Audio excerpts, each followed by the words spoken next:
मुझसे बात करने के लिए चारू को लाने की क्या जरूरत थी? मुझसे कहते तो मैं खुद आ जाता। तुम घर जाओ चारू, मैं इनसे बात करके आता हूँ। यहीं रुकने दो उसे। यहाँ जो भी हो रहा है उसे भी तो देखने दो, फिर गांव में जाकर बताएगी ना सबको। तो ठीक है, रुक जाओ चारू, दोनों साथ में ही चलेंगे। यूं आए और बात की और चल दिए। ये दिल्ली नहीं है बेटा, ये देवरकोटा है। यहाँ से हम जिसे चाहे ऊपर पहुँचा सकते हैं। यहाँ सिर्फ आने का रास्ता है, जाने का नहीं है। हाँ तो सुना है तुमने इस गांव को अपना कर अपना काफी पैसा बर्बाद किया है। तुम्हें जो करना है करो, लेकिन हमसे पंगा क्यों ले रहे हो? गांव को अडॉप्ट करना मतलब 4 पैसों से सड़क ठीक करके यहाँ से निकलना नहीं होता। यहाँ होने वाली अच्छाई के साथ यहाँ की बुराई को भी अडॉप्ट कर लिया मैंने। इसे, उसे, उसे और इससे, इन सब को, तुझे भी और तेरे इस भाई को भी, सबको अडॉप्ट कर लिया मैंने। तो जमीन हड़पने नहीं देगा तू हमें? मैं तो तुम्हारे काले धन का हिसाब लगाने यहां आया था। लिख कर लाया, कहीं गलती से कुछ भूल न जाओ। जिले में 43 हाई स्कूल के मरम्मत करने का फंड हजम कर गया, वापस करो। 72 सड़कें सैंक्शन हुई हैं, उन सब के पैसे तुम खा चुके हो। रिलीफ फंड में मिला 350 करोड़ रुपया, वापस करो। कुछ साल पहले डेयरी स्कैम में तुमने 20 लोगों को जलाया और इसके अलावा 23 लोगों की जान ली, चाहे इंसान हो या जानवर। उन सब के परिवारों को पैसे देने होंगे। 11 गांव की खेती के लिए बनाया गया तालाब भी तुमने हड़प लिया है। शर्म नहीं आती तुम्हें? सबको एक एक पाई लौटानी होगी। नहीं लौटाया तो जिंदा गाड़ दूंगा सबको।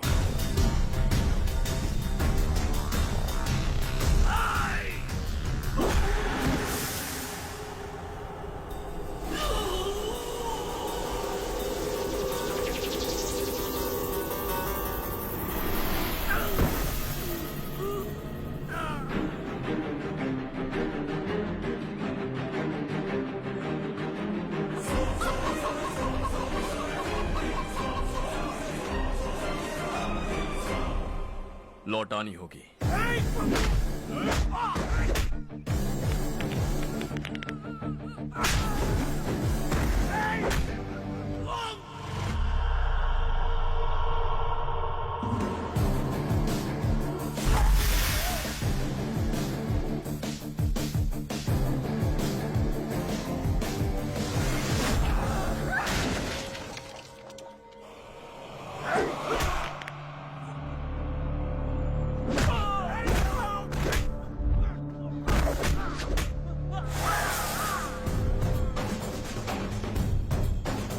तुम लौटाओगे।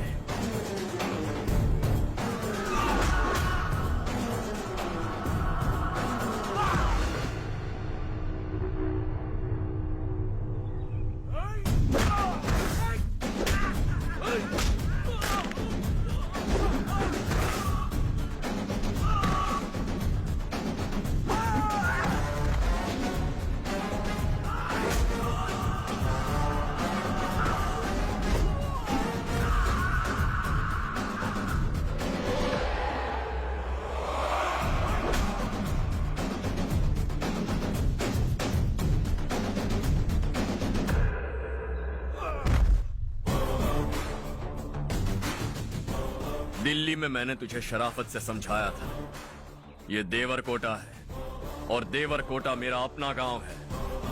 यहां मार दूंगा तो कोई पूछने भी नहीं आएगा। चलो चारू।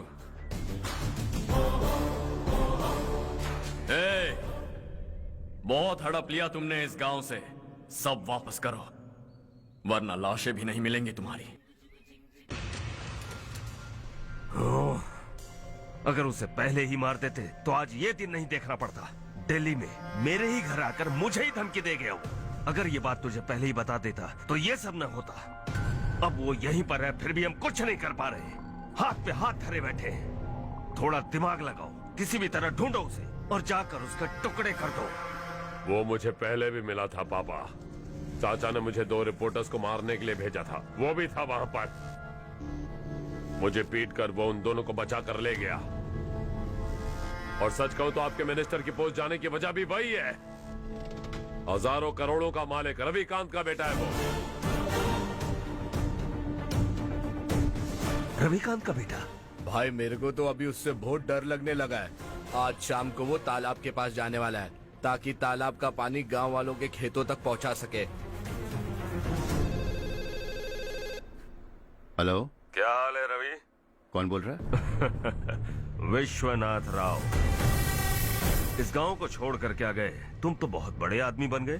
पर ये मत भूलना, गांव छोड़ने की वजह हम ही तो थे। तुमने बेहिसाब दौलत कमाई और उसी दौलत को लुटाने के लिए अपने बेटे को यहाँ भेज दिया। हम तो तुम्हें खतरा समझते थे, लेकिन तुम्हारा बेटा तो तुमसे भी बड़ा खतरा बन गया। तुझे इस गांव से भगा दिया वो तो ठीक था, लेकिन तुम्हारे बेटे को इस दुनिया से भगाना होगा। उसकी लाश लेने के लिए आ जाना। विश्वनाथ राव, विश्वनाथ राव।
उससे दवाई टाइम पे दे देना, ठीक है? Okay doctor. Doctor, yes.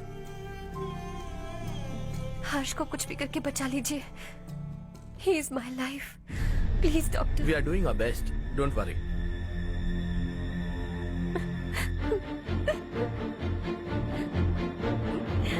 मैं हर्ष के बिना नहीं जी सकती माँ।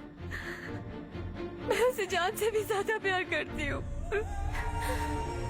तुम ये कह रही हो कि तुम हर्ष को पहले से जानती हो? जानती हूँ, हम कॉलेज में ही मिले थे। हम एक दूसरे के बिना नहीं जी सकते। जब मुझे पता चला कि वो हमारे गांव के रविकांत जी का बेटा है, तो मैं उससे दूर होने लगी माँ। वो मुझे बिना बताए यहाँ पर आ गया माँ। उसे यहाँ पर देखकर मुझे लगा कि वो मेरे लिए आया है, इसलिए मैं उससे और दूर होने लगी। लेकिन वो मेरे लिए नहीं, इस गांव के लिए यहाँ पर आया था। वो अच्छा लड़का है पापा, आपसे, मुझसे, इस गांव से भी अच्छा है, बहुत अच्छा है।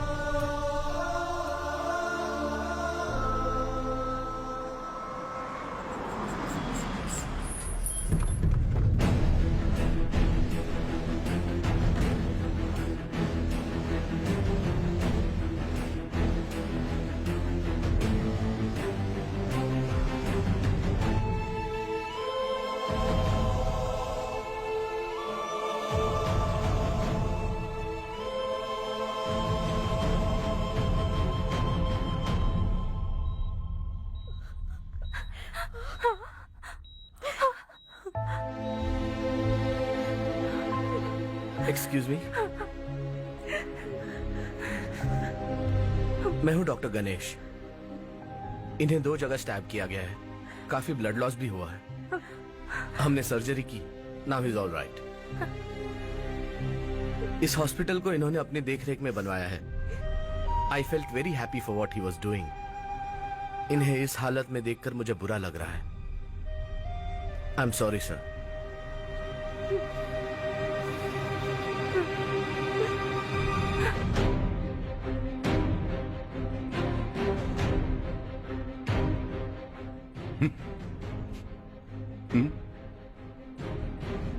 गांव नहीं बदला, तुम लोग नहीं बदले, बस सब के सब जिंदा हो, ऐसे ही जियो सब। एक ही बेटा, इकलौता बेटा मेरा, कम से कम उसे तो छोड़ दो। अरे क्या है इस गांव में?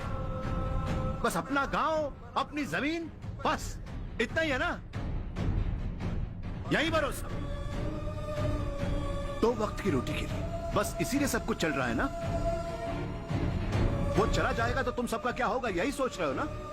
तो सुनो, जिंदगी भर जब तक तुम सब जिंदा रहोगे, मैं तुम सबकी सारी जरूरतें पूरी करूंगा। अगर मेरे बेटे को कुछ हुआ तो मैं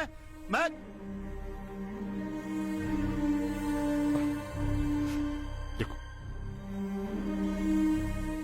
मैं हाथ जोड़ता हूं, मेरे बेटे को बख्श दो। मैं तुम सबसे अपने बेटे की भीख मांगता हूं, प्लीज।